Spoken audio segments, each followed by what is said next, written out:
Hello, I am doctor Geetu Arora.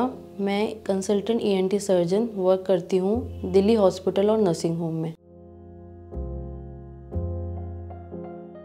Basically आज मैं आप सबको एक कान की बीमारी के बारे में बताना चाहती हूँ। जो चक्कर होता है, इसके 3 रीज़न होते हैं। बेसिकली दिमाग की वजह से होता है, कान की वजह से होता है, आंखों की वजह से होता है या सर्वाइकल की वजह से होता है। Basically as I am ENT surgeon, so मैं आपको कान के बारे में बताना चाहती हूँ कुछ।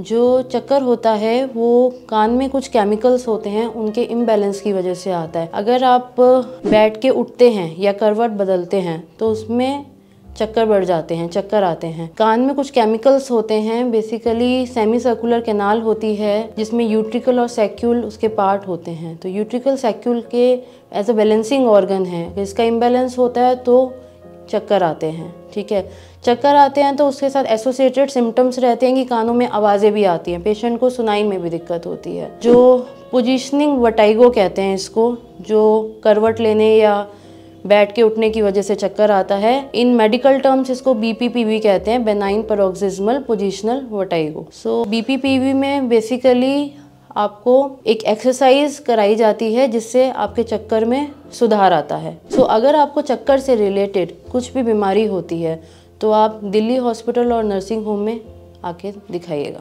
Thank you.